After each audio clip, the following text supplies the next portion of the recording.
ओम शांति। आज बाबा की फ्राइडे की मुरली में बाबा ने सबसे पहली बात बताई कि जैसे भक्ति का एक गीत है, तुम ही हो माता पिता तुम ही हो, उसी में आगे एक लाइन आती है, तुम्हारे चरणों की धूल हम हैं। तो आज बाबा ने बड़ा अच्छा प्यार से इस बात को समझाया कि आप मेरे बच्चे हो, मुझे माता पिता कहते हो ना, तो बाबा के हम जब बच्चे हैं तो बच्चे कभी भी चरणों की धूल नहीं हो सकते। मतलब एक पिता होने के नाते बाबा को ये शब्द नहीं पसंद आ रहा कि बच्चे अपने लिए ऐसा कहें। जैसे होता है ना, आप देखिए, हमें किसी से बहुत बहुत स्नेह या रिगार्ड हो उसका, तो हम उसे चरणों में जगह नहीं देते हैं।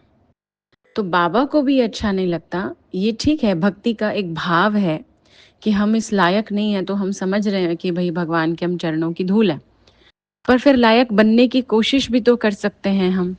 इसीलिए बाबा बता रहे हैं कि एक ये बात हमारे अंदर नहीं होनी चाहिए। तो आज से कम हम ये कर सकते हैं कि हम ये शब्द नहीं कहेंगे कि हम भगवान के चरणों की धूल हैं। दूसरी बात आज बाबा ने जो बोली है, उसमें बाबा ने बताया जैसे दिवाली पर क्षमा और परवाने का रोल होता है।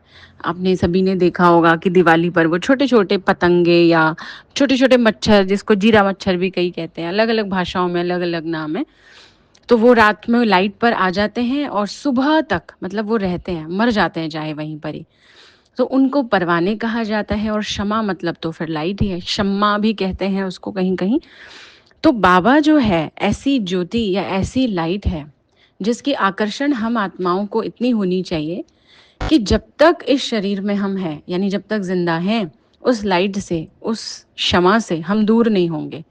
अपने जीवन में कभी भी उनके बिना कुछ नहीं सोचेंगे। जैसे वो परवाने भी होते हैं ना, तो एक परवाने तो होते हैं दूर होते हैं लाइट से, दूसरे परवाने होते हैं जो लाइट के आसपास थोड़ी देर मंडराते हैं और चले जाते हैं, और तीसरे परवाने होते हैं जो एकदम फिदा हो जाते हैं। तो इसीलिए बाबा ने आज ये बात समझाई है कि हमें ऐसा परवाना बनना है जो फिदा हो जाए। ओम शांति।